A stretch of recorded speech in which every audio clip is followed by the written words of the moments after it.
Welcome, guys, in this lecture series. This is part 4 of hydraulic machinery. Let's start with our first question. A double overhung Pelton. A double overhung Pelton wheel has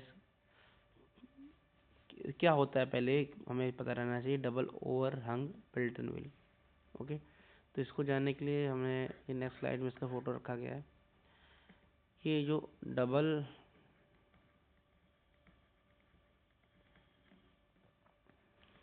ओवरहंग Pelton रहता है ना, इसमें रहता है आपका, आप ये देखोगे एक रनर ये है, ये रनर एक सारा एक रनर है और एक दूसरा रनर यहाँ लगा हुआ है सारा. ये दूसरे रनर का ब्लेड्स है और ये पहले रनर का ब्लेड्स है. तो क्या है, इसके पास हैज टू रनर्स. यहाँ इस फिगर से जान सकते हैं हैज टू रनर्स. ये यूज़ क्यों करते हैं कि ज़्यादा हमें पावर मिले. जेट्स लगा देंगे, जैसे एक जेट यहाँ लगा देंगे इसके पैरेलल और एक ही शाफ्ट पे, देखिए एक शाफ्ट पे लगा हुआ है, इसको शाफ्ट बोलते हैं. ये रनर है. एक जेट इधर स्ट्राइक कराएंगे, एक जेट इधर स्ट्राइक करा देंगे, या नंबर ऑफ जेट्स इधर स्ट्राइक करा देंगे, नंबर ऑफ जेट्स इधर स्ट्राइक करा देंगे, तो शाफ्ट पे ज़्यादा पावर इंक्रीज होगी, मोर पावर. ओके, तो हमारे पहले क्वेश्चन का आंसर क्या हो जाएगा कि जो डबल ओवरहंग पेल्टन व्हील है has two runners. Answer. Okay, और पता भी आपको चल गया क्यों होता है, क्योंकि आपको फिगर याद हो चुका है. ओके, सेकंड क्वेश्चन पे चलते हैं अपने. In a Kaplan turbine runner the number of blades. अब नंबर ऑफ ब्लेड्स हम लोग याद किए थे, नंबर ऑफ ब्लेड्स याद किए हम लोग, फ्रांसिस में याद किया गया हम लोग. ये सब क्वेश्चन पूछता है वेरी रेडिली, इसलिए याद रहना चाहिए आपको. 16 से 24 होता है और कप्लान में 4 to 8 होता है. या आपको 4 to 8 होता है, 4 to 6, इसमें इसी के आसपास रहता है वैल्यू. आप एवरेज वैल्यू याद कर लो, सबसे अच्छी बात है. फ्रांसिस के लिए 20, इसके लिए 6. एवरेज वैल्यू याद रखे रहोगे तो इसी के आसपास जो आंसर होगा वो हो जाएगा. ओके, तो हमारा आंसर हो जाएगा, कप्लान टरबाइन पूछा हुआ है तो 4 से 6 हो जाएगा, तो 4 से 8, ये हमारा आंसर हो गया. Okay, moving to next question. An impulse turbine produces 50 kilowatt of power when the blade mean speed is 400 meter per second. What is the rate of change of momentum tangential to the rotor? अब आपको पता है कि पूछ रहा है कि rate of change of momentum. Rate of change of momentum आपको पता है क्या होता है. What is rate of change of momentum? Rate of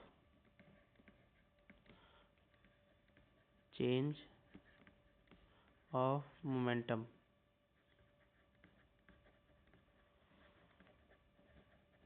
आपको क्या होता है?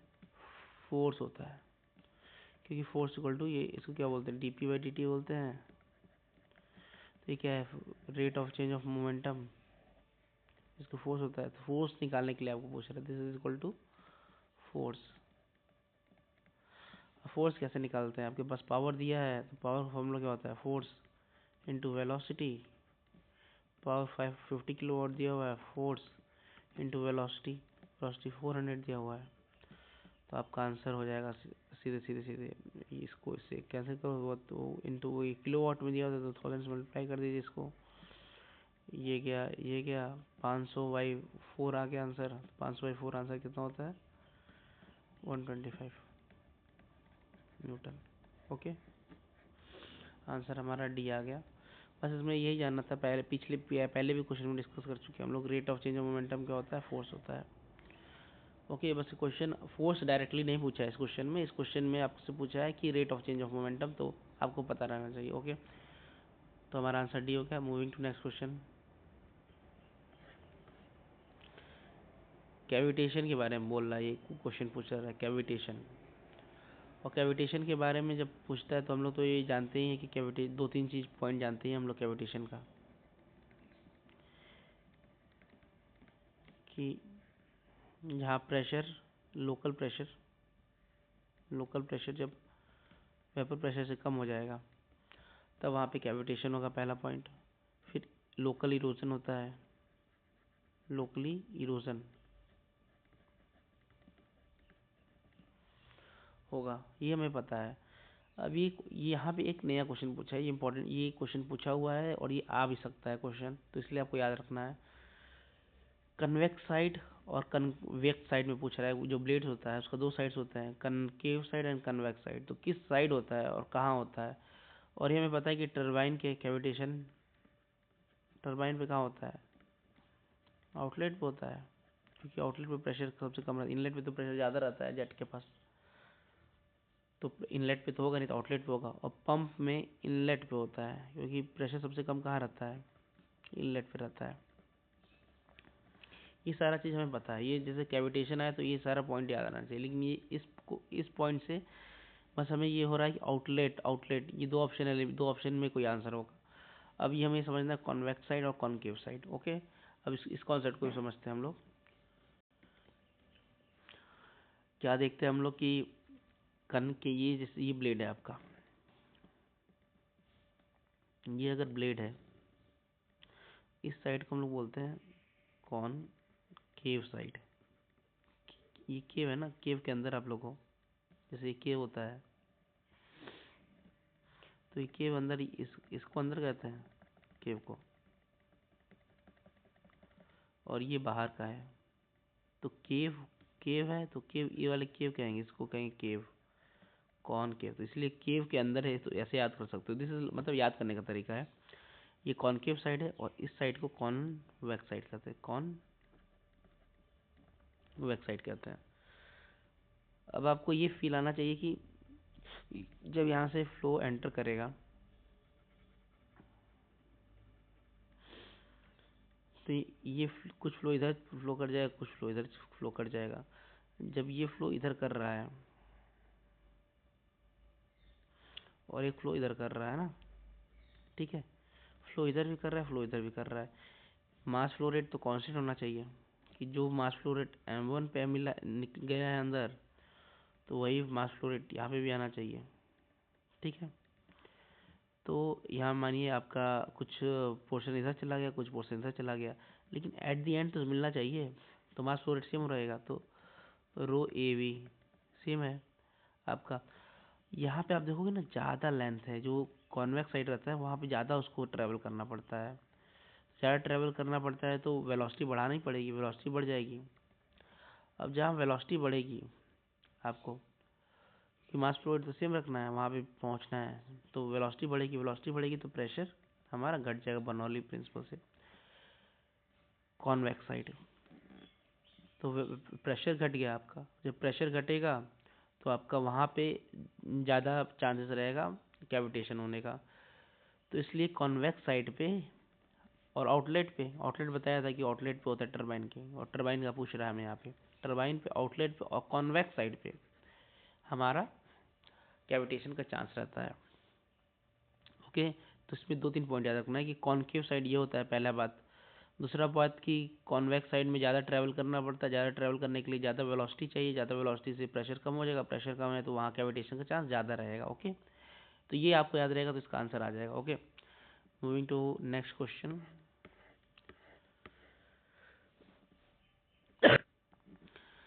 अभी आपके पास पूछ रहा है पेल्टन टरबाइन के बारे में। पेल्टन टरबाइन के बारे में पूछ रहा है कि एनर्जी कैसे चेंज होती है। तो पेल्टन टरबाइन पूछता है तो हम लोग को ये पता था, ऐसे एक फिगर हम लोग के दिमाग में था कि एक स्टोरेज, मान लीजिए कि स्टोरेज टाइप का एक वो है, वाटर स्टोर करके रखे हम लोग, फिर इसको पेन स्टॉक से हम लोग वो करते हैं, एक हम लोग यहाँ पे सर्च टैंक लगा देते हैं, फिर एक यहाँ कंट्रोल वाल्व रहता है, फिर यहाँ पे मान लीजिए जेट यहाँ से निकल रहा है, यहाँ से हमारा रनर है, ठीक है। तो ये जो वाटर यहाँ से यहाँ पे था, वाटर वाटर यहाँ पे है, और वाटर का एनर्जी यहाँ से इसको ट्रांसफ़र हुआ, तो वाटर यहाँ पे है, तो वाटर यहाँ पे रुका हुआ है, तो सिर्फ इसके पास पोटेंशियल एनर्जी है, यहाँ पे वाटर के पास किस फॉर्म में एनर्जी है? पेल्टन टरबाइन के बारे में पूछा है। तो पेल्टन टरबाइन में इसमें बस काइनेटिक एनर्जी रहता है, ये हम लोग पहले पढ़े हुए हैं। Only kinetic energy, kinetic energy only. और जब आपका ये इस पे स्ट्राइक करेगा, स्ट्राइक करने के बाद सारा पावर आपको इस शाफ्ट को मिल जाएगा। अब इस शाफ्ट को जब पावर मिलेगा तो ये रोटेट करेगा। अब ये रोटेट करेगा, तो फिर आपका पूरा एनर्जी मैकेनिकल एनर्जी रहेगा। Mechanical energy, mech energy. Okay, तो हमारे पास एनर्जी कैसे ट्रांसफर हुई? Potential energy to kinetic energy to mechanical energy.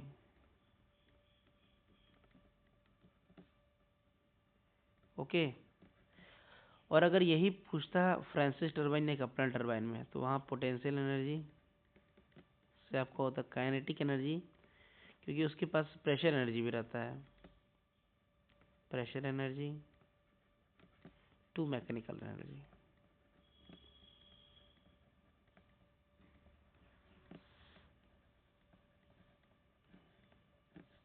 Okay, ये हमारा पोटेंशियल एनर्जी है।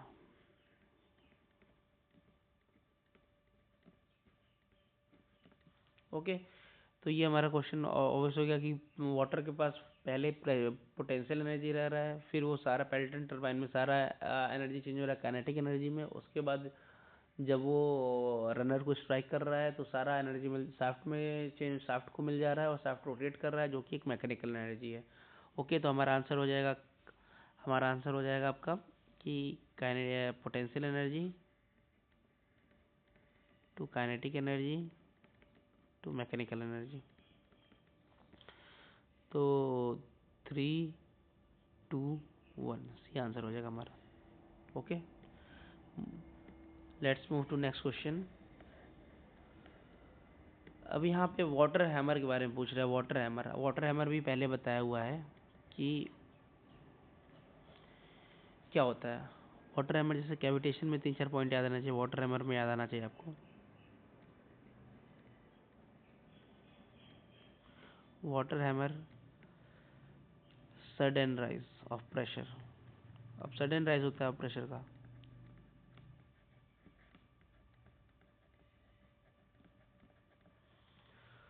उसमें अब क्या होता है, सडन राइज ऑफ प्रेशर होता है। अब सडन राइज ऑफ प्रेशर क्यों होगा?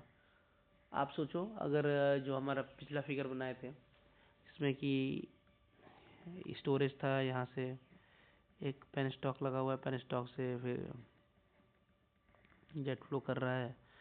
अब यहाँ से यहाँ पे हमारा एक ब्लेड लगा हुआ है। अगर ये वॉल लगा हुआ था, अगर वॉल फ्लो कर रहा है ये, अगर वॉल को एब्रप्टली बंद कर दें हम लोग, तो जो फ्लो, इसके पास फ्लो एनर्जी था वो तो एक बैक रुक जाएगा। काइनेटिक एनर्जी, वेलोसिटी जीरो हो जाएगा, जीरो होने की कोशिश करेगा, तो वेलोसिटी जीरो होगा तो प्रेशर हाई एक बैक इंक्रीज करेगा, क्योंकि इसको पास टाइम नहीं मिल रहा है। प्रेशर जब इंक्रीज करेगा abruptly high, velocity abruptly zero, तो प्रेशर एब्रप्टली हाई। अब जब ये इसी वजह से हाई होता है ना, तो नॉइज होता है, लॉट ऑफ नॉइज। और इसी नॉइज को ना लगता है कि कोई हैमर मार रहा है इस पेन स्टॉक में, और ये पेन स्टॉक में होता है। ठीक है, पेन स्टॉक पाइप है, एक बेसिकली सिंपली पाइप है, तो इस पाइप में होता है। अब ये पाइप में होता है आपका, तो प्रेशर इंक्रीज हुआ तो नॉइज आया। अब क्यों आया? क्लोजर ऑफ वॉल्व,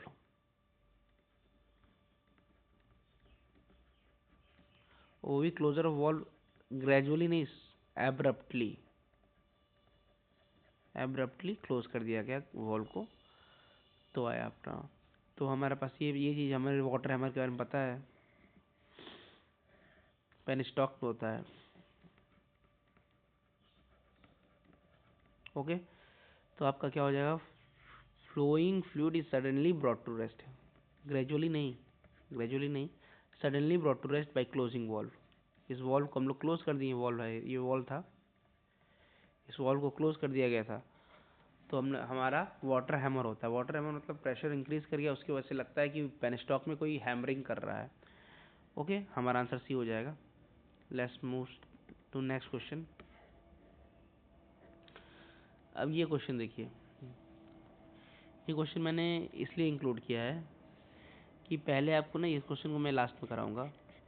अभी इस सीरीज में सारे वही क्वेश्चन पूछ रहे हैं जो कि आप लोग जब क्वेश्चन पेपर 100 क्वेश्चन आ रहा है अगर, तो उसमें आयोग क्या करता है ना, 10 क्वेश्चन ऐसे देता है या 5 क्वेश्चन ऐसे देता है, 5 से 10 क्वेश्चन ऐसे देता है ज़्यादा अच्छे से बोले तो, जो कि आपको नहीं लगाना है, डोंट सॉल्व, मतलब नहीं लगाना रहता है। अगर आप लगाओगे तो और सारे क्वेश्चन छूट जाएंगे आपके जो आप लगा सकते थे, ठीक है। और कैलकुलेटिव क्वेश्चंस नहीं लगाने हैं आपको, क्योंकि आपको कैलकुलेटर दिया नहीं गया है, हाथ से कैलकुलेशन करना है, नहीं लगाना है। पहले आपको फर्स्ट गो में आपको सिंपल क्वेश्चन या one line solution, simple question या one line calculation, one line calculation,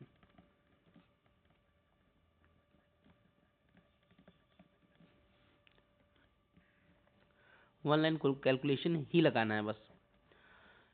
जैसे आपका पावर दिया है, एक क्वेश्चन हम लोग पीछे डिस्कस, पावर दिया है, वेलोसिटी दिया है, फोर्स निकालना, सिंपल सा फर्स्ट ये वन लाइन क्वेश्चन है। ये क्वेश्चन आपको सॉल्व करना है फर्स्ट गो में। अब ये क्वेश्चन आप सॉल्व करने जाओगे, ये थ्री स्टेप सॉल्यूशन इस क्वेश्चन का है, और थोड़ा इसका जो कैलकुलेशन है वो भी थोड़ा लंबा है।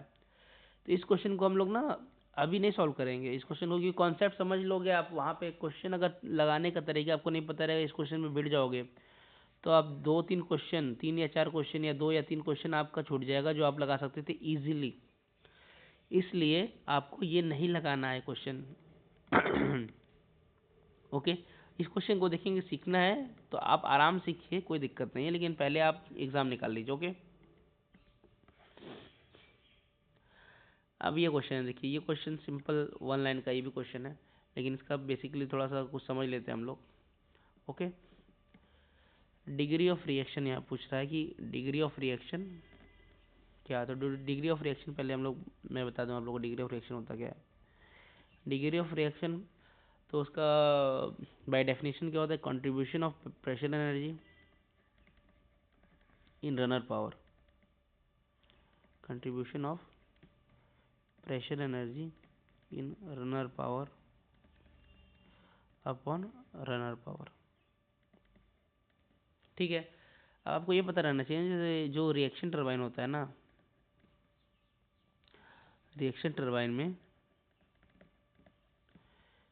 ये जो जेट जेट के पास कैसा एनर्जी, अभी हम लोग पीछे पड़े, जेट के पास दोनों एनर्जी होता है, काइनेटिक एनर्जी भी होता है प्लस प्रेशर एनर्जी भी होता है, ठीक है। अब काइनेटिक एनर्जी भी मैकेनिकल एनर्जी में चेंज होगी, प्रेशर एनर्जी मैकेनिकल एनर्जी में चेंज होगा, मैकेनिकल एनर्जी में चेंज होगा, और यही सॉफ्ट पावर रहता है, सॉफ्ट पावर, इसको रनर पावर भी कहते हैं हम लोग, रनर पावर। ओके, तो डिग्री ऑफ रिएक्शन डिफाइन करते हैं इस प्रेशर एनर्जी, ये जो रनर पावर मिला ना उसमें इस प्रेशर एनर्जी का कितना कंट्रीब्यूशन है, कितना परसेंटेज, उसी को बोलते हैं हम लोग डिग्री ऑफ रिएक्शन। ओके, कितना कंट्रीब्यूट कर रहा है प्रेशर एनर्जी इस रनर पावर में, तो वही तभी तो रिएक्शन टरबाइन होगा। रिएक्शन टरबाइन इसी वजह से, इस प्रेशर एनर्जी की वजह से नाम इसका रिएक्शन टरबाइन पड़ा हुआ है। ओनली काइनेटिक एनर्जी था तो इम्पल्स टरबाइन था, और प्रेशर एनर्जी की वजह से ये रिएक्शन वर्ड आया है हमारे पास। ओके, तो हम ये फॉर्मूला हमें याद रहना चाहिए कि डिग्री ऑफ रिएक्शन क्या होता है, contribution of pressure energy runner power upon runner power. अब इस चीज़ को हम लोग अगर सॉल्व करेंगे तो हमारा एक फॉर्मूला आ जाएगा आपके पास कि इसको क्या लिख सकते हैं कि runner power minus contribution of kinetic energy in runner power upon runner power. इसको क्या लिख सकते हैं, 1 minus contribution of kinetic energy upon runner power. ये इस चीज़ को आप इतना नोट करिए, इसको ये आ गया है। अब इसके बाद हम लोग देखते हैं क्या होता है रनर पावर। क्या होता है रनर पावर का फॉर्मूला होता है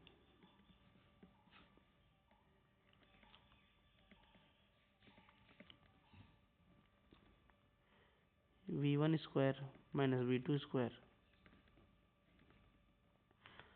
plus U1 square minus U2 square plus VR2 square minus VR1 square. ये फॉर्मूला रहता है, ठीक है। अब जब आप इस फॉर्मूला को देख रहे हो आप, ठीक है, इनर पावर का इसमें मास बाई 2 डिवाइड वो कर लो, वो चीज़ फिर बाद में ना हट जाएगी। ओके, आप इसमें कर ही लो। ये फॉर्मूला होता है।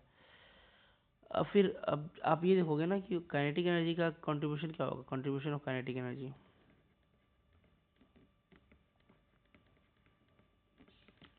Half m V1 square minus V2 square.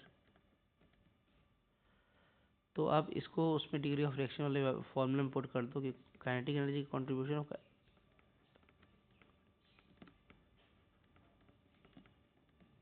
Upon runner power 1 minus ये आएगा टू आ जाएगा 1 minus V1 square minus V2 square over of V1 square minus V2 square plus U1 square minus V2 square plus VR2 square minus VR1 square. ये formula आ जाएगा।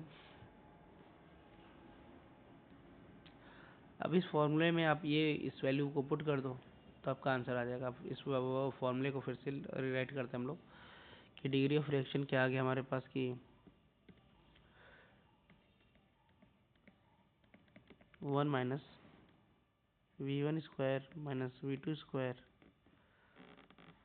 Over of V1 square minus V2 square plus U1 square minus U2 square plus VR2 square minus VR1 square. ये आपका formula हो गया। अब इस question में कह रहा है आपका कि U सेम है तो ये 0 हो जाएगा, और बोल रहा है आपके पास कि V2 इक्वल टू W1 क्या है यहाँ पे VR1 है, W2 क्या है VR2 है, रिलेटिव वेलोसिटी है। तो आपके पास यहाँ वैल्यू पुट करोगे तो VR2 को पुट कर दो आप लोग V1, तो ये V1 square minus V2 square हो जाएगा। VR1 क्या है V2 है, तो आपका क्या आ जाएगा 1 minus V1 square minus V2 square upon 2 V1 square minus V2 square. ये 2 हो जाएगा ना, ये 2 times V1 square minus V2 square हो जाएगा, तो यहाँ पे 2 आ जाएगा। ठीक है, ये 1 हो जाएगा, 1 माइनस 1/2 इक्वल टू 0.5। ये क्वेश्चन अभी देखने में बड़ा लग रहा है क्योंकि मैंने सारा समझा के किया है, नहीं तो ऐसे सीधे आप डायरेक्ट पुट करते हैं फॉर्मूला, डायरेक्ट करते तो डायरेक्ट आ जाता है। इसलिए ये क्वेश्चन आपको लगाना है उस एग्जाम में, डायरेक्ट आपका आंसर 0.5 आता। और यहाँ से एक चीज़ आपको टेक अवे करना है कि अगर VR2 इक्वल टू V1 है और VR1 इक्वल टू V2 है तो डिग्री ऑफ रिएक्शन याद करना है आपको, ये डिग्री ऑफ रिएक्शन 0.5 होगा। बाद में हम लोग को ये चीज़ पढ़ते हैं कि अगर VR2 V1 के बराबर है, VR1 V2 के बराबर and U1 equal to U2 है तब डिग्री ऑफ रिएक्शन 0.5 होता है। ओके, ये चीज़ याद रखे रहेंगे तो क्वेश्चन आ जाता है इससे। ठीक है, तो जितना ज़्यादा चीज़ आप याद कर सकते हो उतना ज़्यादा चीज़ आपको एग्जाम में आपका रैंक बनने का चांसेस बढ़ जाएगा। ठीक है, एक और बता दो, अगर VR2 V1 के बराबर है, VR1 V2 के बराबर and U1 equal to U2 है तो आपका डिग्री ऑफ रिएक्शन 0.5 होगा। Okay, move to next question.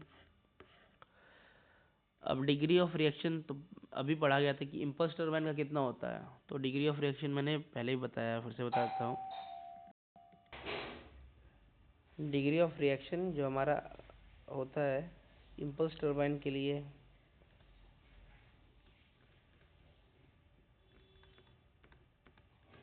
0 और फ्रांसिस और कैप्टन टर्बाइन के लिए होगा ग्रेटर देन 0 लेस देन 1, ठीक है। डिग्री ऑफ रिएक्शन की मैक्सिमम वैल्यू 1 हो सकती है, तो impulse turbine is equal to 0।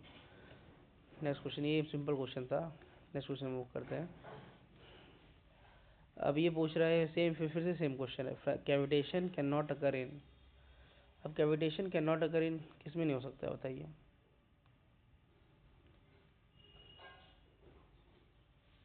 Pelton wheel में, क्योंकि इसमें प्रेशर एनर्जी कन्वर्ट ही नहीं होता है, क्योंकि प्रेशर एनर्जी कन्वर्ट ही नहीं हो रहा है। तो प्रेशर जब कन्वर्ट नहीं हो रहा है एनर्जी, बस काइनेटिक एनर्जी का खेल चल रहा है इसके अंदर, पेल्टन व्हील के अंदर only kinetic energy involve, kinetic energy involve, ठीक है। प्रेशर एनर्जी खेलनी चाहिए, तो प्रेशर एनर्जी चेंज नहीं हो रहा, प्रेशर एनर्जी चेंज नहीं हो रहा है तो वेपर प्रेशर के अंदर, वेपर प्रेशर जो प्रेशर है वो वेपर प्रेशर के नीचे जाएगा नहीं तो फिर कैविटेशन नहीं होगा, तो पेल्टन व्हील आंसर है हमारा, ठीक है। समझना है, बेसिक बेसिक सब सिंपल सिंपल क्वेश्चन हो गया। अब रन अवे स्पीड बोलता है कि रन अवे स्पीड क्या है। अब रन अवे स्पीड के लिए आपको जानना है ना कि जब वह speed, the speed at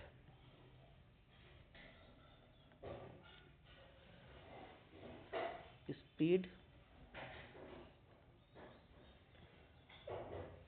eight zero load,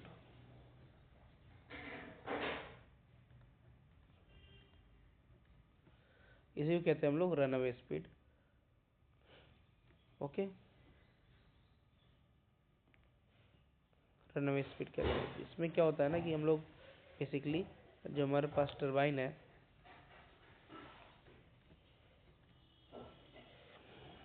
तो ये बाहर जो इलेक्ट्रिसिटी प्रोड्यूस कर रहा होगा, टरबाइन से हमें इलेक्ट्रिसिटी मिलती है, इलेक्ट्रिसिटी ग्रिड ग्रिड से कनेक्टेड रहता है, फिर ग्रिड जो ग्रिड रहता है ये कनेक्टेड रहता है आपका, आपके घरों में उससे एनर्जी जाती है, इलेक्ट्रिसिटी जाती है। अगर वो सारा जीरो हो गया तब ये एनर्जी प्रोड्यूस तो कर रहा है लेकिन ये यूज़ नहीं कर रहा है, यूज़ नहीं कर रहा है तो एनर्जी यहीं रह जाएगी, एनर्जी यहीं रह जाएगी तो इसका ओमेगा इंक्रीज करेगा और कांस्टेंट फ्लो रेट रहता है। और फुल फ्लो कर दें हम लोग, फुल फ्लो कर दें जितने पे चल रहा था, जो full flow condition, full flow मतलब जो आपके पास वाटर आ रहा है, वाटर फुल फ्लो में आ रहा है, इलेक्ट्रिसिटी यूज़ नहीं हो रहा है, तो इसका ओमेगा बढ़ता जाएगा और फिर जो मैक्सिमम स्पीड होगा उसी को हम लोग रन अवे स्पीड कहते हैं, रन अवे स्पीड। तो रन अवे स्पीड में बस दो चीज़ जानना है, no load condition, no load, no load condition, और दूसरा चीज़ full flow condition, full flow condition, ठीक है। और नो लोड कंडीशन मतलब बस समझ लीजिए कि जो एनर्जी प्रोड्यूस हो रहा है, टरबाइन कर रहा है, उसको हम लोग यूज़ नहीं कर रहे हैं, तो इसको कहते हैं हम लोग नो लोड कंडीशन, ठीक है। तो हमारा आंसर हो जाएगा at first option, at which there would be no damage, ये तो है नहीं, और इससे डैमेज होने का भी चांस रहता है, ये भी याद रखना है। At which the turbine runner can be allowed to run freely without load and wickets gates wide, wicket gates क्या होता है ना कि जो अलाउ करता है आपका फुल फ्लो के लिए, फुल फ्लो के लिए जब वाइड ओपन रहेगा तो फुल फ्लो होगा, इसका मतलब ये है, ठीक है। तो आंसर हमारा पी हो जाएगा, ठीक है। At can be allowed to run freely without load and wickets gate open, तो हमारा आंसर ये हो गया। तो बेसिकली रन स्पीड, ऐसे कोई भी टॉपिक आएगा, बार बार मैं कह रहा हूँ कि कोई भी टॉपिक आए तो 2-3 पॉइंट आपको याद रहना चाहिए, उसी से क्वेश्चन आपका आएगा। नेक्स्ट क्वेश्चन मूव करते हैं। नेक्स्ट क्वेश्चन पे मूव करते हैं। ये क्वेश्चन पूछ रहा है, आप एक बार क्वेश्चन पढ़ लीजिए कि the term which is used to specify what portion of total energy transfer across a rotor is related to changes of static pressure enthalpy across the rotor. तो अभी हम लोग जो पढ़े थे कि डिग्री ऑफ रिएक्शन क्या होता है आपके पास, कंट्रीब्यूशन ऑफ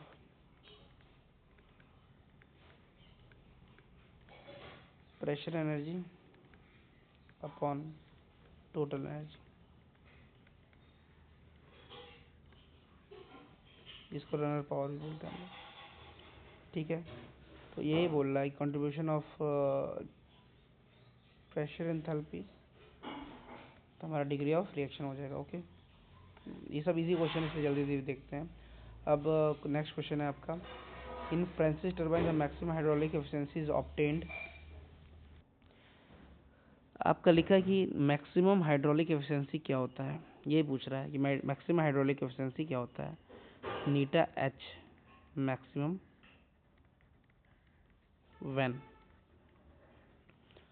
अब अगर आपको याद है तब तो वेल एंड गुड है, नहीं याद है तो आपको बस याद कैसे करना है कि आपको पता है कि रनर पावर क्या होता है, M dot V W one U one minus V W two U two, ये आपके पास रनर पावर होता है। अब बेसिकली आप ये जैसे बहुत बच्चों स्टूडेंट्स कंसेप्ट कन्फ्यूज़न होता है कि वी डब्ल्यू टू पहले होगा कि वी डब्ल्यू वन पहले होगा। तो यहाँ पे कॉन्सेप्ट ऐसे आपको याद रखना है कि आपका टरबाइन में क्या होगा, पहले एनर्जी ज़्यादा रहती है, वो एनर्जी देता है, ट्रांसफ़र करता है रनर को, तो वी डब्ल्यू वन ज़्यादा होगा वी डब्ल्यू टू से, क्योंकि पहले एनर्जी ज़्यादा है। एनर्जी वो आप ये जो फिगर याद करोगे ना, इस फिगर को, तो आपको चीज़ें याद आ जाएंगी।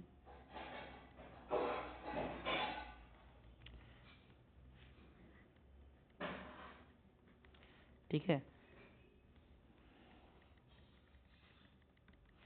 ओके। तो यहाँ पे आपका ज़्यादा एनर्जी है। अब इसकी जब वी डब्ल्यू टू जो रहता है, जो निकल रहा होगा, इसके पास कम रहेगा क्योंकि ये एनर्जी इसको दे दिया है। तो इस वजह से वी डब्ल्यू वन ज़्यादा रहेगा, तो वी डब्ल्यू वन ज़्यादा रहेगा तो पहले आएगा। पंप में उल्टा होता है, पंप में रनर वाटर को ट्रांसफ़र करता है एनर्जी, इसलिए we W two is greater than we W one. अब अगर आप ये देखो वी डब्ल्यू टू को अगर हम लोग जीरो बना दें तो हमारे पास ये मैक्सिमम वैल्यू आ जाएगी इसकी, क्योंकि माइनस में कुछ रहेगा नहीं फिर। तो इस वजह से नीटा एच मैक्सिमम कब होता है, जब वी डब्ल्यू टू जीरो हो। अब वी डब्ल्यू टू जीरो का मतलब क्या हुआ कि जो आपके पास वेलोसिटी है, एब्सोल्यूट वेलोसिटी है वी टू, वो आपका रेडियल है, उसका कोई कंपोनेंट एक्स डायरेक्शन में नहीं है। ठीक है,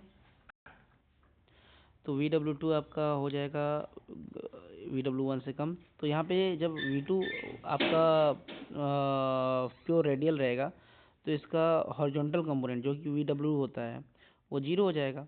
तो यही क्वेश्चन पूछ रहा है आपका।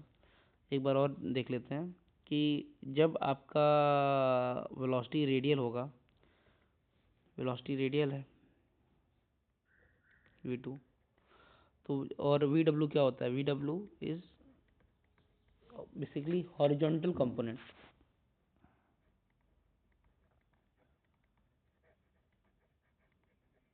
समझने के लिए बता रहा हूँ मैं, हॉरिजॉन्टल कंपोनेंट, वैसे इसको बोलते हैं world velocity. Horizontal component zero होगा, हॉरिजॉन्टल कंपोनेंट होता है, तो जब रेडियल होगा तो horizontal component in this case we W two is zero. ठीक है, तो ये क्वेश्चन ये बोल रहा है कि absolute velocity at exit is, exit की वी टू क्या है, एग्जिट ही है, इज रेडियल। तो आंसर एब्सोल्यूट वेलोसिटी रेडियल होना चाहिए, रिलेटिव वेलोसिटी नहीं, एब्सोल्यूट वेलोसिटी। और ये भी होगा answer, verb velocity at exit is zero. ये दोनों आंसर होगा इसका।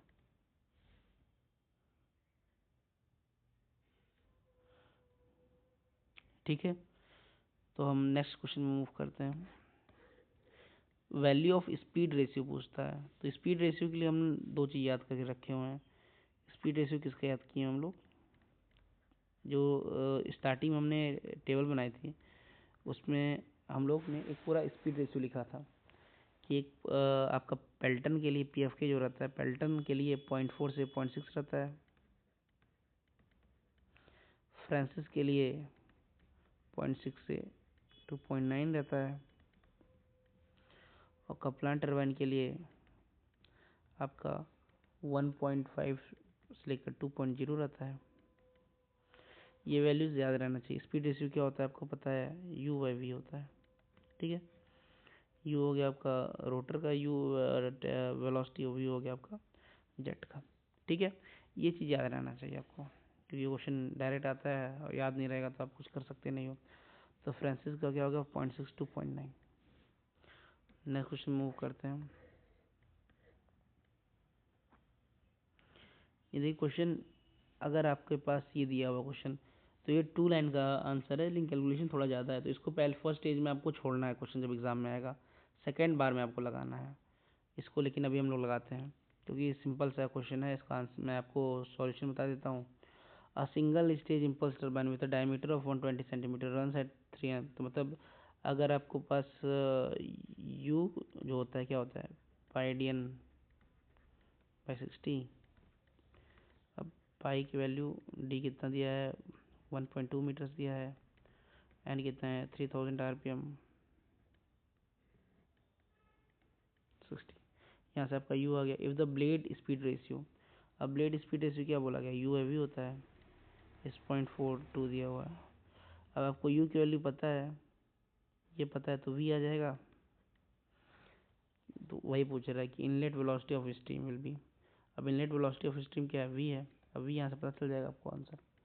ठीक है, तो आपका आंसर इसको सॉल्व करोगे अपना तो आ जाएगा आपके पास 188 मीटर पर सेकेंड के आसपास आंसर आ जाएगा। और फिर यहाँ पुट करो यू की value 188 metre per second upon V equal to 0.42, तो वी क्या आ जाएगा। अभी आप देखो कि आपकी 188 अपॉन 0.42 है, तो आपका ये वेलोसिटी आ जाएगा, आपका ज़्यादा आएगा वेलोसिटी, 400 से ज़्यादा होगा आंसर। ये हमें पता चल जा रहा है क्योंकि इसका 2 टाइम्स करोगे, 0.5 रहता है 2 टाइम्स रहता है, तो 2 टाइम्स ज़्यादा रहेगा, 400 के आसपास आंसर रहेगा। तो 400 के आसपास आंसर क्या है आपका, सी। ठीक है, ओके। लेकिन ये देखिए ना, ये वाला जो आपको कैलकुलेशन करना है ना, ये उतना टिपिकल नहीं है, लेकिन आपको पहला स्टेज पे नहीं करना है इस क्वेश्चन को, सेकंड स्टेज पे करना है। और जो एक और क्वेश्चन था जो मैंने पिछले बताया था स्किप करने के लिए, उसको आपको करना ही नहीं, उस वैसे क्वेश्चन को छोड़ ही देना है। ठीक है, in hydraulic machine turbines if the energy available at the inlet is only kinetic energy then that type of turbine is, ये हम लोग बहुत बार डिस्कस कर चुके हैं, इम्पल्स टरबाइन रहता है। अगर ओनली काइनेटिक एनर्जी है तो इम्पल्स टरबाइन है, और kinetic energy plus pressure energy है तो रिएक्शन टरबाइन होगा, और रिएक्शन टरबाइन में ये तीनों आता है। ठीक है, नेक्स्ट क्वेश्चन मूव करते हैं। For Pelton wheel turbine correct relation between nozzle efficiency and nozzle velocity coefficient. Nozzle efficiency क्या होता है, actual kinetic energy over isentropic kinetic energy, ये फॉर्मूला होता है हमारा। अब ये क्या हो जाएगा, half M V actual square और half M V isentropic square. और हमको सी वी पता है कि नोजल वेलोसिटी कोएफिशिएंट क्या होता है, V actual upon V isentropic. तो ये कट गया, ये कट गया, ये क्या आया, V actual upon V isentropic square. अब इसकी वैल्यू तो यही है, सी वी है वैल्यू, तो ये हमारा सी वी स्क्वायर आ जाएगा। ठीक है, तो ये बेसिक बेसिक क्वेश्चन था कि actual kinetic energy upon isentropic kinetic energy conversion होता है, और इसका आंसर आपका eta is equal to C V square हो जाएगा। ठीक है, eta N is equal to C V square हो जाएगा। ओके, नेक्स्ट क्वेश्चन मूव करते हैं। अब ये क्वेश्चन देखिए आपका, hydraulic turbine is working under head of 20 metre if the head available to the turbine is increased by 700%, then the speed of the turbine will be। अब ऐसा question है तो मैंने पहले ही बोला है कि अगर एक टर्बाइन की बात कर रहा है, सेम टर्बाइन की बात कर रहा है, अगर सेम टर्बाइन की बात कर रहा है तो आपको ज़्यादा कुछ नहीं करना है, यूनिट क्वांटिटीज यूज़ करना है। और यहाँ पे कौन से यूनिट क्वांटिटीज करेंगे, एक हेड दिया हुआ है और आपका एन के बारे में पूछ रहा है, स्पीड के बारे में पूछ रहा है और हेड दिया हुआ है। ठीक है, तो हमें पता है कि एच बाई रूट एन, ठीक है, एन बाई रूट एच होता है, N by root H constant रहता है, तो क्या हो जाएगा हमारे पास N one by root H one equal to N two by root H two. तो एन वन कितना था आपका, मान एन वन था, एच वन कितना था 20 था, equal to N two upon root H two. अब 700% से इंक्रीज किया है, मतलब 8 टाइम्स हो गया है, तो आपका 8 टाइम्स कितना हो जाएगा, 8 इंटू 20। ठीक है, तो ये यहाँ से कैंसिल हो जाएगा, 1 आ जाएगा, तो एन टू कितना हो जाएगा आपका, N one into root of 8 into root of 2 into root 2 हो गया, equal to N one into 1.4 into 2, तो आपका 2.8 हो गया। तो इंक्रीज बाई, अब इंक्रीज बाई कर रहा है तो क्या हो गया आपका पास, तो 1 से माइनस करना है तो 1.8 1.8 times 1.8 times increase by 1.8 times हो जाएगा, तो मतलब 182 आंसर हो जाएगा। ठीक है, अगर बोलते कितना टाइम्स इंक्रीज किया तो 2.8 हो गया, और कितना कितना कितने से इंक्रीज किया तो 1.8 जो इंटू 100 वाले से, तो 182 आ जाएगा हमारा। तो ये क्वेश्चन देखिए, अगर आप सिंपली बस डायरेक्ट आप एग्जाम में बस ये लगाते हैं तो आपका जल्दी से सॉल्व हो जा रहा है। तो ये क्वेश्चन आपको लगाना है, ठीक है, और ये सेकंड गो में लगाना है। न्यूमेरिकल्स हरदम एग्जामिनेशन में या तो आपका मुँह जबानी लग जा रहा है तब तो फर्स्ट गो में लगा लो, नहीं मुँह जबानी लग रहा है तो सेकंड गो में लगाना है। ठीक है, ओके, नेक्स्ट क्वेश्चन मूव करते हैं।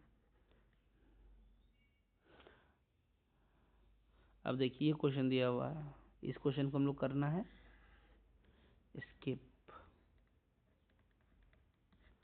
ठीक, क्यों स्किप करना है, स्किप क्यों करना है बताइए। क्योंकि ये कैविटेशन का बोल रहा है ना, तो आपको पूरा देखिए, head available to the Francis turbine A and B इतना, द मीन एटमॉस्फेयर प्रेशर इतना, एंड द वेपर प्रेशर इतना, द हाइट ऑफ रनर इतना, and the critical cavitation factor. अब आपको क्रिटिकल कैविटेशन फैक्टर ये पूरा कैलकुलेट करना पड़ेगा। जैसे सिग्मा क्या होता है, थॉमस क्या होता है, सिग्मा थॉमस क्या होता है कि P minus P V minus H formula होता है, और एक सिग्मा क्रिटिकल होता है आपके पास P minus P C minus H. ये फॉर्मूला ऐसा रहता है, ये मैं बाद में डिस्कस करूँगा। अब इसमें आपका पूरा वैल्यू पुट करोगे, वैल्यू पुट करके लाओगे, फिर इसमें देखोगे, तो इसको स्किप करना है आपको क्वेश्चन को। ठीक है, इस क्वेश्चन को लगाना नहीं है आपको, क्योंकि एग्ज़ाम आपको निकालना है, आपको वहाँ पे अपना नॉलेज नहीं दिखाना है कि ये सबसे हार्ड क्वेश्चन मैं करता हूँ, सबसे लेंदी क्वेश्चन मैं करता हूँ, ये सब आपको नहीं दिखाना है। आपको वहाँ क्वेश्चन मैक्सिमम क्वेश्चन का आंसर लाना है, मैक्सिमम नंबर लाना है, और आपको आगे बढ़ना है। वहाँ पे कोई ये नहीं दिखेगा कि आप लेंदी क्वेश्चन लगाए तो उसका 2 नंबर की जगह आपको 10 नंबर दिया जाएगा, ऐसा कुछ नहीं होने वाला है। इस वजह से आपको ऐसे क्वेश्चन को फर्स्ट गो में स्किप करना है, इस क्वेश्चन को सेकंड गो में भी स्किप करना है। आप सेकंड गो में जो छोटे मोटे क्वेश्चन फर्स्ट स्टेज के थे वो हो गया, तब इसको आपको फिर अटेम्प्ट करना है, और इसको अटेम्प्ट करने के लिए मैं लास्ट में बताऊंगा। ठीक है, अब देखिए क्वेश्चन ये है आपका, ये भी आप स्किप कर सकते हो, स्किप कर सकते हो इस क्वेश्चन को भी। ठीक है, लेकिन इसको सेकंड फर्स्ट स्टेज में आप लगा सकते हो, जब फर्स्ट अटेम्प्ट करके बाद आ रहे हो तो आप लगा सकते हो इस क्वेश्चन को। इसमें कुछ नहीं है, इसमें बस सिंपल सा दिया हुआ है कि अप्रॉक्सीमेट हेड गेन क्या होगा आपके पास, v1 स्क्वायर, ये आपका ड्राफ्ट ट्यूब है, तो यहाँ पे वेलोसिटी कुछ होगा फर्स्ट, ये सेकंड है, तो v1 square by 2g minus v2 square by 2g, ये हेड गेन हो जाएगा आपका पास। तो ये फॉर्मूला v1 निकालना है आपको, v1 कैसे आ जाएगा आपके पास, v1 आ जाएगा q बाई ए से, v2 आ जाएगा q बाई ए से, अब आप ये देखो ना, ए निकालोगे पाई 4d² करोगे, डी दिया हुआ है यहाँ पे। अब क्यू से डिवाइड करोगे, फिर इसकी वैल्यू पुट करोगे यहाँ पे, तो थोड़ा लेंदी हो जाएगा। इस वजह से इसको स्किप करना ज़्यादा बेटर रहेगा। ये आ जाएगा, मानिए हेड आ गया कुछ आपका वैल्यू। अब उसमें आपको बोल रहा है कि फिर एक 90% का एफिशिएंसी दे रहा है। तो 90% का एफिशिएंसी दे रहा है, तो उसमें जो हेड आ रहा है ये थ्योरेटिकल हेड आ गया। इसमें 0.9 मल्टीप्लाई कर दोगे आप, तो आपके पास अप्रॉक्सीमेट हेड गेन आ जाएगा आंसर। देखिए कॉन्सेप्ट पता रहना अलग बात है, उसको वहाँ सॉल्व करना लिमिटेड टाइम में वो अलग बात है। कॉन्सेप्ट बस पता रहने के लिए तो सिंपल सी बात है, ये हो गया। लेकिन इस क्वेश्चन को स्किप करना, ओके, स्किप क्वेश्चन। इसलिए मैंने डाला कि कॉन्सेप्ट भी आपको समझना जरूरी है, कि स्किप करना इज इम्पोर्टेंट। अब इस क्वेश्चन को आप देखोगे ना, इस क्वेश्चन में, ये क्वेश्चन है बड़ा, लेकिन इस क्वेश्चन को ना मुँह ज़बानी हम लोग लगा सकते हैं। तो फर्स्ट गो में इसको, जब फर्स्ट गो जा रहे हो तब नहीं लगाना है। सेकंड गो जब आप देख रहे हो कौन कौन सा क्वेश्चन फर्स्ट गो में नहीं लगाया, तब आपको इस क्वेश्चन को अटेम्प्ट करना है। अब इसमें आप देखो, ये हम कॉन्सेप्ट देखते हैं कि जो हमारे पास इनवर्ट फ्लो रिएक्शन टरबाइन है। इनवर्ट फ्लो मतलब फ्रांसिस टरबाइन है, यहाँ से फ्लो कर रहा है, ऐसे फ्लो कर रहा है, ठीक है, फ्लो ऐसे हो रहा है। इसका ऐसे देखेंगे तो ऐसे रहता है ये,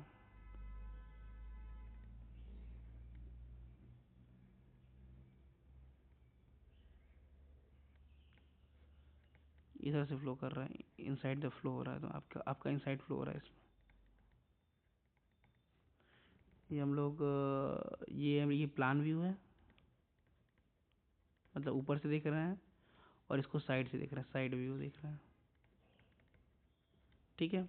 साइड व्यू देखेंगे तो बेसिकली बनेगा तो एक आपका रेक्टेंगल, लेकिन थोड़ा सा समझाने के लिए मैं ऐसे बनाया हूँ। तो ये अंदर फ्लो कर रहा है। ये दिया हुआ आपका विड्थ, विड्थ दिया हुआ है बी मान लीजिए, ठीक है।